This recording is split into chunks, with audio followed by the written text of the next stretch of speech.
Well, hello everyone. Welcome back to Miss Balina's story time.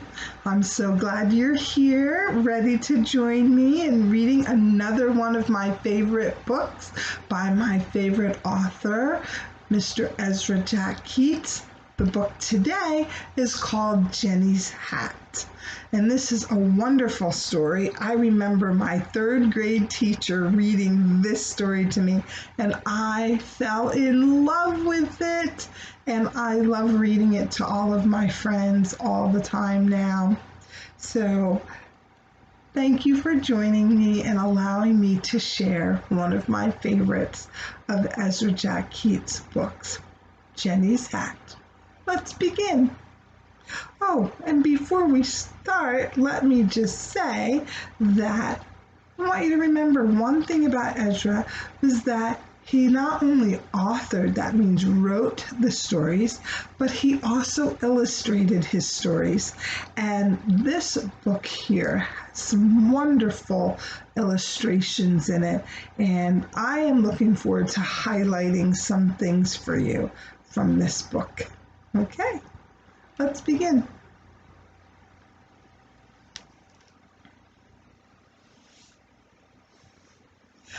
A new hat. Jennie's favorite aunt promised to send her one as a present. Jennie waited and dreamed and waited. Shutting her eyes, she sighed. It'll be big and flowery and oh so very beautiful. At last it came.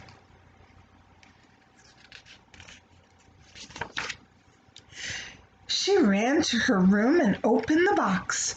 Oh no, she gasped. It's such a plain hat. Why, dear, I really think it's quite nice, her mother said kindly. Jennie blinked back her tears and put the hat under her bed. Oh, look at that face. I don't think she looks very happy about getting that hat. She didn't like it because it didn't meet the expectations that she had in her head about what her hat looked like. Jennie put on a straw basket. What? To see what sort of hat it would make. Then she drew pictures. Hat-choo! Hat-choo? What? Jennie sneezed. Bless you, dear, called her mother. And what are you doing? I'm drawing a caterpillar. Oh boy, she's got it bad, guys. Oh dear, sighed her mother. I see.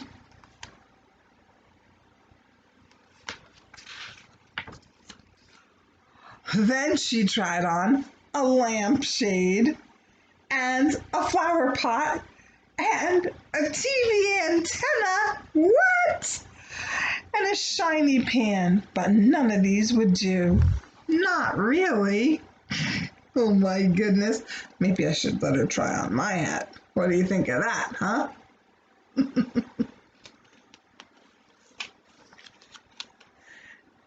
Jennie noticed that it was 3 o'clock. Time to feed the birds. She ran to the cupboard. Cupboard. That's another word for cabinet, like your kitchen cabinet. She ran to the cupboard, filled a paper bag with breadcrumbs, and started for the park. The birds expected her, for every Saturday afternoon she went to the very same spot to scatter the crumbs. Wow. Now that's a really nice job to have, isn't it? Every week she would go to the park and lay those crumbs out for the birds. And birds came, all sorts of birds, fluttering and twittering and cooing.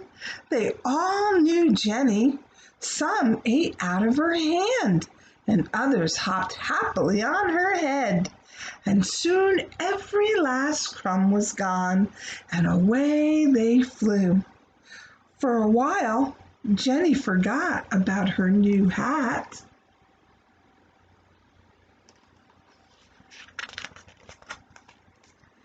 But walking home, Jennie remembered and wished out loud, "Oh, I wish my new hat were just a little fancier." Oh, there she goes, feeling a little upset again.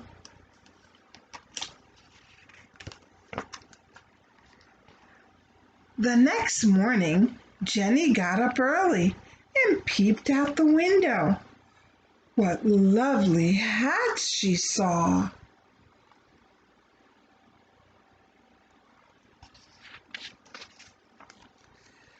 Later, she went to church with her father, mother, and friends. All around her, hats appeared like flowers in a garden. Can anyone guess which hat belongs to Jennie? Is it that one? How'd you know?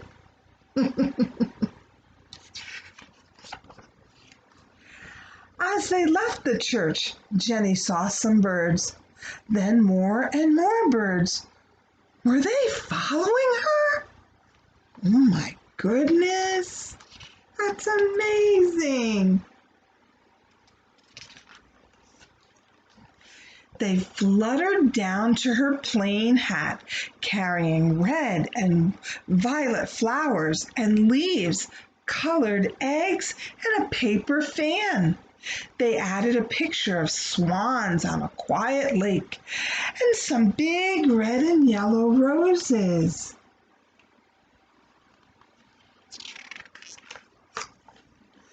And two big green and orange leaves, more pictures and some paper flowers, more real flowers, and a pink valentine.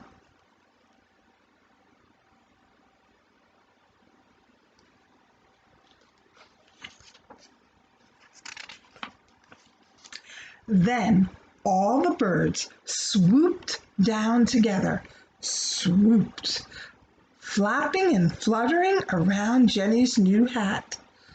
Swooped. That means they came down like that.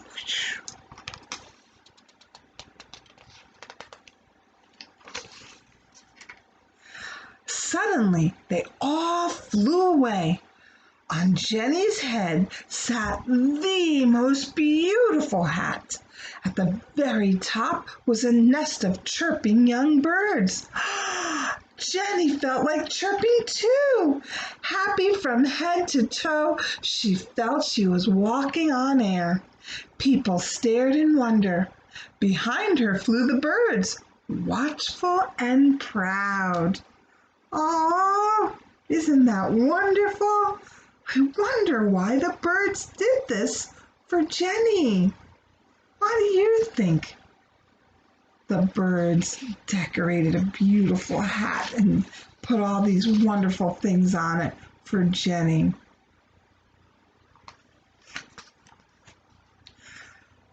When they all reached her house, the birds, twittering and singing, picked up the nest of little ones and flew back to their home in the park. Jennie waved goodbye. "Thank you," she called. Jennie's mother helped her wrap the wonderful hat piled high with lovely things. Even after the flowers and leaves had dried, it would be saved and looked at and remembered for a long, long time. The end. And that was Jennie's Hat by Ezra Jack Keats. I really hope you enjoyed it. Now let me ask, why do you suppose the birds decorated Jennie's hat? Oh, what a great answer, because Jennie was so kind to the birds, and every Saturday she went and fed the birds. And so because she fed the birds, they wanted to do something nice for her too. That was good thinking, guys. Thank you. Well, I hope you enjoyed Jennie's hat. Now, let me share something else with you in regards to Ezra Jack Keats and his illustrations. Remember, I told you in an earlier book that I read to you that Ezra believed that people of all ethnic backgrounds and cultures, that they should be included in children's books, that children of different, ethnic backgrounds should be in books, and so should adults. And in this book here, he made a point to show that people of different races could get along and do things together and live near each other and with each other and be just fine, and that the world would be beautiful and happy. So I'm going to show you that. Here in this book,